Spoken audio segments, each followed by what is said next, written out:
किसी से पूछ लिया कभी कोई गाड़ी निकल रही है फौज की, कोई इंजेक्शन मिले, कोई ऐसा आजकल रडार सिस्टम में सब मालूम नहीं, इस जगह एक फौज की टुकड़ी जा रही है, 5-10 गाड़ियां जा रही है, मैं एक नंबर ट्रेस किया और एक नंबर पूछ लिया किसी किसान से क्या हाल चाल है, तुम्हारे गाड़ियां निकल रही, उन्होंने बता दिया खुशी बड़ी फौज गाड़ियां जा रही है। तो किसी भी अननोन नंबर पे कोई भी जानकारी शेयर नहीं करनी है और सभी को बताया हमारे विभाग के अधिकारी लोगों ने, हम लोग सब उसका पालन करें और वर्तमान समय में युद्ध नहीं होने वाला है, लेकिन उसके बाद भी अपनी सेना का मनोबल बढ़ाए। बहुत बहुत धन्यवाद।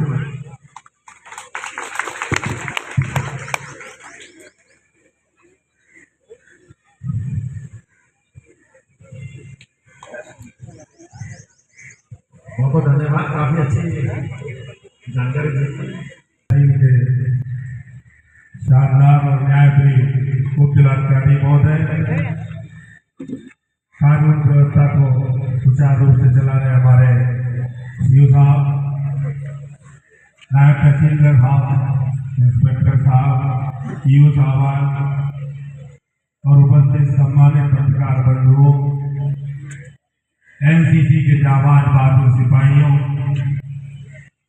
थाना परिसर से उपस्थित सभी वो भारत के गणमान्य व्यक्ति जिनमें देश में कुछ करने का जज्बा कायम है और हमको लगता है जो समय चल रहा है भारत की एकता के लिए, भारत की अखंडता के लिए, आतंकवाद के खिलाफ हम सबको एक होना पड़ेगा और देश की सेना का मनोबल बढ़ाना पड़ेगा। कल जो स्ट्राइक हुई है निश्चित रूप में भारत देश उसके लिए काबिल तारीफ मुबारकबाद है। हम कहते हैं ये भारत देश में आतंकवाद को जड़ से खत्म होना चाहिए, उसके लिए हम सबको कुछ भी करना पड़े, उसके लिए सबसे पहले हम आपको आगे आना पड़ेगा। पेशे से मैं विद्यालय का एक संचालक हूँ, राजनीति भी करता हूँ, लेकिन हमको सबसे पहले ये शिक्षा देना चाहिए। हमारे गीता और कुरान में जो लिखा है, जिस वतन में रहो उस वतन के झंडे से मोहब्बत करो, जिस वतन में रहो उस वतन की मिट्टी से मोहब्बत करो। कुरान नहीं सिखाता कि हम लोग किसी गैर मुल्क की बात करें, गीता नहीं सिखाती हम भारत देश के हैं तो भारत देश की बात करें। ये गंगा जमुनी तहजीब के नाम से भारत देश जाना जाता है, भारत देश सोने की चिड़िया के नाम से जाना जाता है। मैं ये विश्वास दिलाना चाहता हूँ, जाना जाता था, जाना जाता है और जाना जाता रहेगा, ऐसा मैं विश्वास दिलाना चाहता हूँ। मैं चाहता हूँ इस देश के लिए हमारे अभी जीतू भाई ने बताया उनके घर में कई लोग हैं, ये हम लोगों के लिए बड़ी गौरव की बात है। और पीछे के कई लोग देश की सीमा में अपना हम सब की मान सम्मान की लड़ाई लड़ रहे हैं। हम सब उनके लिए कुछ नहीं कर सकते, लेकिन घर में बैठ करके दुआ दे सकते हैं।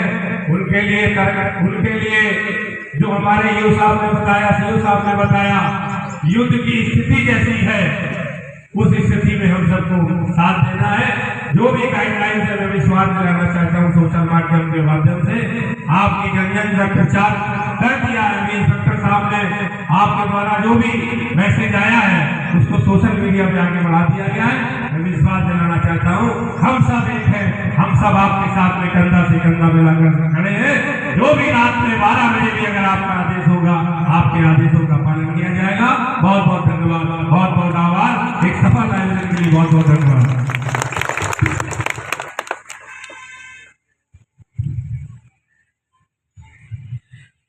और कोई मार्गदर्शन देना चाहता है? एनसीसी लड़के हैं, एनसीसी कैडेट्स हैं यहाँ पे जो कल के हमारे भविष्य हैं। कोई अपने विचार रखना चाहता है? कोई भी आए, 2 शब्द बोले।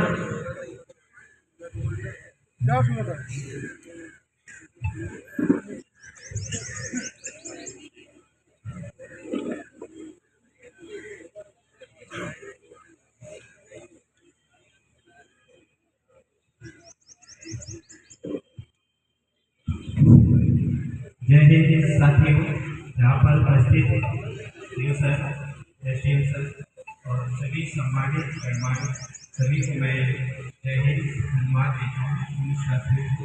जैसा गाइडलाइन हमारे एनसीसी के CO commander CO colonel Lokesh की तरफ से आया था कि आप सभी सिविलियंस हैं उनको हम कैसे गाइड करेंगे, उनके निर्देशों के लिए हमारे रसूलाबाद से सीओ सर का भी निर्देश गया था कि आपके कैडेट्स हमारे जनरल गाँव में आकर उपस्थित हो, उसमें कुछ युद्धाभ्यास की जानकारी दी जाएगी।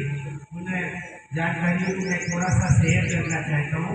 मैंने इस परिवार से अभी 5 जनवरी को शहीद हुए डिप्टी कमांडेंट सुधीर कुमार यादव को हमारे चाचा के लड़के थी पोरबंदर में हेलीकॉप्टर क्रैश हुआ था, उसी फैमिली से मैं भी बिलोंग करता हूँ।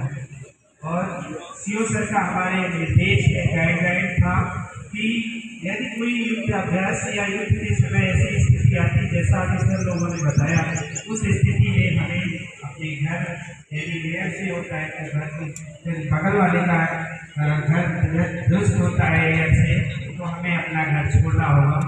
और उस छोड़ते समय हमें कुछ इम्पोर्टेंट डॉक्यूमेंट्स अपने पास रखने होंगे, पासपोर्ट या कुछ एलसी जैसा भी सर ने बताया है, कुछ पानी की बोतल एक छोटे बैग में लेके हमें जमीन का सहारा लेना पड़ेगा। यदि ऐसी स्थिति आती है तो हमें छिपने के लिए